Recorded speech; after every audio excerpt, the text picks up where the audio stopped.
其实就是普京眼看德黑兰不行，与其说出手相帮，还不如说网开一面，让德黑兰自生自灭。但对俄罗斯来说，极大的保住他的国家利益，一切就是上上大吉。亲爱的各位大家好，欢迎各位收看今天2025年6月17号星期二在全网播出的《JTV News》视频。以色列军方在几个小时前发布独家消息说他们已经击毙了几天之前刚刚上任的伊朗武装部队的战时最高指挥官，叫阿里沙德马尼。那么据说是在上星期五，他的前任被以色列打死之后，刚上任，没想到3天之后又被打死。当然，到目前为止，这只是以色列军方的一家的消息，但到目前为止，全世界所有的媒体都已经转载了。所以我们在这里呢，一方面引述，一方面强调这是以色列军方的一家之言。与此同时昨天以色列的总理内塔尼亚胡在接受以色列当地媒体的专访的时候，被问到说下一步有没有可能刺杀伊朗的最高领袖哈梅内伊。没想到内塔尼亚胡的回答是这样说的，他说我们不排除，而且他说如果说把哈梅内伊杀死的话，那将不是使局势激化，而将会很快结束战争。虽然听上去是内塔尼亚胡的一派狂言，但从过去不到1周时间整个战争进展的情况来看，我们必须说伊朗正在节节败退，而且伊朗内部我还是那句话，已经被以色列谍报机关渗透的千疮百孔所以这才会导致他的军队的高层接二连三的被团灭，核科学家接二连三的被团灭。以色列方面最新透露甚至伊朗方面已经承认了，说目前被暗杀的伊朗的顶级的核科学家已经从原来的6名，在过去几天上升到了10名。那么与此同时，昨天我们还收到消息说伊朗革命卫队的情报部门的最高长官也在以色列的空袭当中被打死，甚至还有空军的最高将领等等，反正种种让人们对目前伊朗的军中以及情报的高层到底还有多少实际的战斗能力大打上一个所谓的问号。那么对于伊朗能不能在这次和以色列的战斗当中获得胜利，坦率地讲，我是一点都不抱信心的好，下面几分钟我要将分几个层面来跟大家讲，下一步局势会如何发展，伊朗这一次会不会被灭国，如果被灭的话，可能是在什么时候，可能是在什么程度。第二个呢，这个事儿对未来的世界格局有什么影响，包括俄罗斯和美国现在态度到底怎么样，俄罗斯到底是袖手旁观，还是会最终出一把力。第三、第四当然非常重要的，和我们国家的关系如何，对各行各业的关系如何，以及大家知道伊朗是中东很重要的一个石油大国，也是中国的一个非常紧密的一个合作伙伴，那么对我们个人对企业将有一些什么样的深刻的影响。从整体上来说，我的分析将涉及到世界格局，也将涉及到国家方向，当然也涉及到行业大势，也涉及到个人前途。这里面有我个人的思考，有我个人的研判，有我们研究团队的预警，同时也有我们对大家各行各业所做的一些具体的实操性的建议。好，长话短说，先说第一个，这件事儿对未来对伊朗的国运会有什么影响？虽然我们目前还不能完全肯定说伊朗这次会被灭国，我指的是伊斯兰共和国这个国家，但是恐怕大势已去了，人们必须做好伊朗政权被以色列铲除的准备。当然，从军事实力上说，伊朗毕竟还是个军事大国，波斯民族不会灭亡，但是伊斯兰共和国有可能会受到重创，不一定马上灭，但是恐怕将一蹶不振。那么在这过程当中，如果说从纯军事实力上来说，以色列要完全把伊朗进行所谓的改朝换代 regime change， 必须得到美国的首肯，也必须得到美国的支持。那美国方面最近几天态度怎么样呢？大家知道上星期北京时间星期五晚上的时候，美国召开了一个高级的国家安全会议，到目前为止内情没有被透露，但是我跟大家讲，多年的新闻工作经验表明其实这里面有具体的内幕。根据我们得到的蛛丝马迹，我们把它拼起来，美国内部最近已经在大幅的向以色列倾斜。这里面大概有几个，一个是国家安全会做好了2套战略，一个就是伊朗立刻被灭国如果那样的话呢，美国如果看时机成熟，美国就会参与最后会助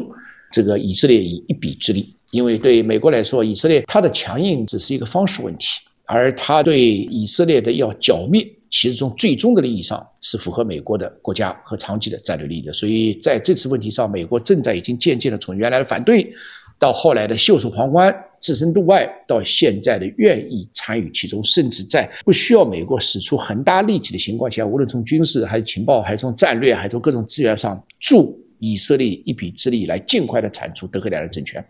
如果说这个有可能会在未来一段时间，不管是几天、几周，甚至几个月实现的话，那将是中东乃至世界格局的一个重大的一个转变。而且大家不知道有没有注意到，特朗普最近已经在呼吁了，说呼吁这个德黑兰的居民撤出德黑兰。大家知道特朗普有一个性格，就他一方面是大嘴巴，但另一方面他的嘴巴里说的每一句话都是他心里想的。所以有时候多观察特朗普的社交媒体，多听特朗普的在不经意当中发表的一些言论，同时剥离他的一些情绪和出尔反尔的色彩，其实里面往往我们可以研读出特朗普背后的一些战略。所以我认为从这里面，其实我的研判是美国的战略已经发生根本的改变。第二个呢，我们要看一下俄罗斯到底什么态度。昨天我在评论当中跟大家讲，美国方面特朗普希望俄罗斯能够调停，但是俄罗斯丝毫不为所动，而且这个俄罗斯不但不为所动，这个同时呢，在刚刚结束的，或者其实还在进行，只不过特朗普昨天提前离开了，在加拿大举行的 G7， 就是西方7大工业国家首脑峰会上，特朗普表示他说其实我们应该重新把俄罗斯请回来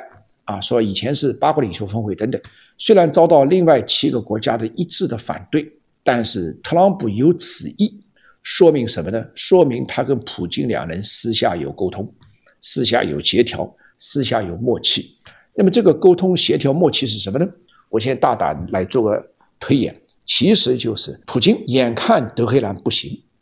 与其说出手相帮，还不如说这个网开一面，让德黑兰自生自灭。但对俄罗斯来说，极大的保住，在这个德黑兰政权被铲除之后，只要俄罗斯能够保住他的国家利益，一切就是上上大吉。那么只要美俄之间取得沟通，对俄罗斯来说就是上上大吉。所以现在对俄罗斯来说，一面是德黑兰，一面是华盛顿，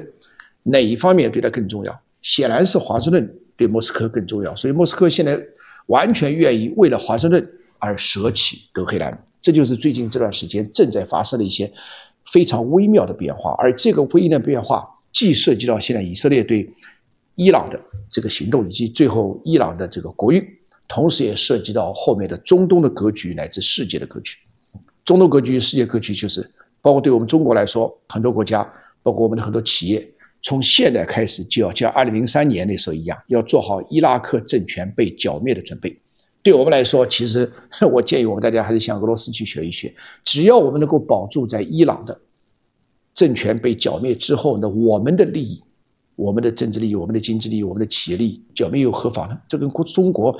一点关系都没有，我们只有我们自己的国家利益、经济利益和企业利益。虽然这个话听上去很不高尚，但是我认为其实从整体的国家方向，我认为我们没有别的利益，只有中华民族真正长远的利益，长治久安然后能够迈入世界强国之林。最主要的是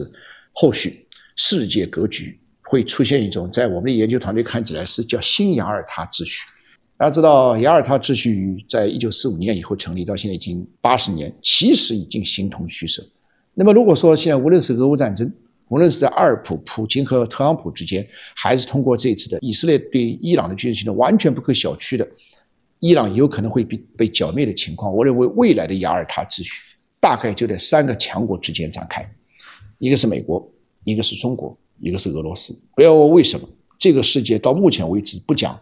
公理，只讲拳头，所以这3个国家应该是到目前为止的强国俱乐部，组成强国俱乐部。那么在这个过程当中，其实美俄之间它显然会更加惺惺相惜，就是我们说的二普